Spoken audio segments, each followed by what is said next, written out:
Okay, let's start by getting to know you a little bit better. Can you tell us just about yourself? Okay, my name is Maria Vargas. I am a third-year Ph.D. uh, student in American Studies. I am from New Mexico State in Las Cruces. I got my BA in Psychology and Spanish there.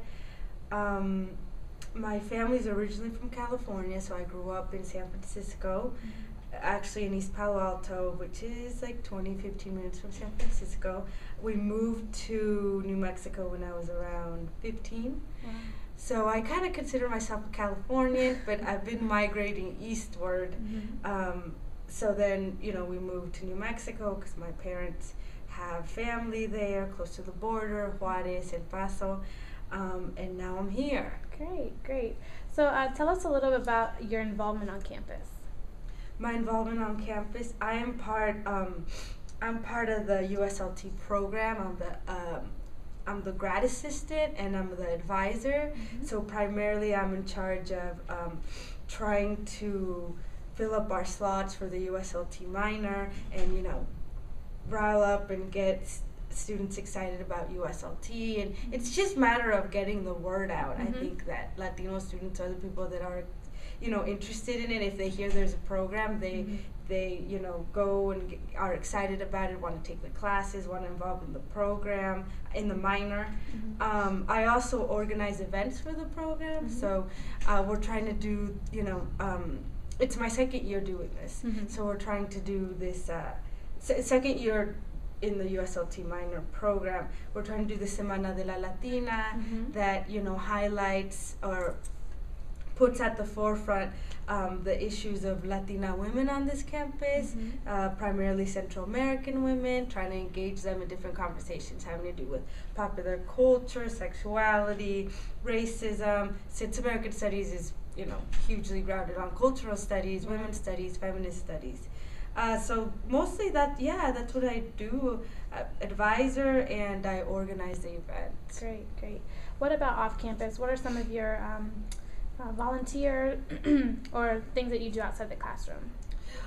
Right now I don't have any time to volunteer because of school, and I'm still taking classes, still taking graduate classes. School load is so heavy. But I do like to go to DC once in a while.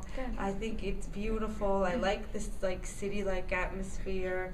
I like Maryland too, but I don't have a car, so it's easier to just go on the metro. But I like, going to the museums, hanging out with friends. Sometimes you need to get out of the library. Definitely. Right. So what other academic-related experiences can you share, such as research or other programs? When I was an undergrad, I was in the McNair program at New Mexico State, and I think that is largely responsible for me finding out, I'm first generation college student. My parents are both immigrants from Mexico, so I'm second generation Mexican American. We didn't know what graduate school was till, I learned about it through McNair. They gave you stipends in the summer and helped you do this research paper. And because of that research paper, I had a writing sample that I didn't even know you had to have to apply for graduate school. And, I applied for, out of since I was a psychology major, I applied for mostly counseling programs. But something about the cultural studies aspect of American Studies interested me, but it was a PhD program, so I'm like, I'm just gonna try. And because I had that McNair paper, I was able to have a writing sample to apply for the PhD. So, I am and that's what I tell my students, that I advise to really take advantage of research programs, because as far as graduate school opportunities, they help you out so much with resources, letters of rec, just the directions of how to go about doing things. After first generation students, we don't know. Right, it's important.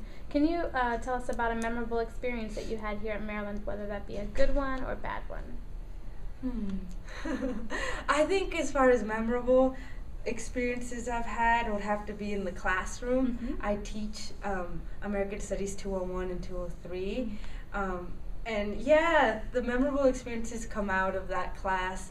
Just like these teaching moments, me talking about race, class, and sexuality, Latinos, and the students engaging with me in positive and negative ways. I mean, to talk about those things, I think there has to be some sort of, you have to tension and uncomfortable because those conversations aren't had. Right. But those are where my most memorable experiences come from. I love interacting with the students. Great, great. And what are your plans after you graduate? That sounds so nice after I graduate. Well, I'm in my third year, so I need about 3 to 4 more. Mm-hmm. But after that, I would like to do a postdoc before I actually go and try to find a job. I ideally want to be a professor in a public university. Great. Ideally, I would like to go back to the West Coast and become, professor of, especially leader, helping out as students of color, like Right. People help me. But before going into the job market, I would like to get a postdoc, which is kind of like a research program, I guess, in that gives you money and resources to finish your manuscript. And in the humanities, in what I'm in, you're worth how much you publish as far as professionally, your books. So before actually going into the job, I would like to do more research, and that's primarily why I'm have so much passion for what I do, because of my research. Great. And any final words of advice that you have for students? I guess my final words would be, on what I just ended as far as my passion, to not think that your academic career has to be different from your passion and what you love doing. Like, it can definitely intertwine, and if mine weren't intertwined, I don't think I would have had the strength and fought as hard as I have, because, graduate school is very hard, takes, a lot of time and difficult material, but if you're in it, not to sound cliche, but if you're in it for the right reasons, and your research, intertwines with your personal and your academic life, and you want to make a difference, especially as women of color, I think we have definite passion for that. Great. Thank you so much. No problem. Thank you.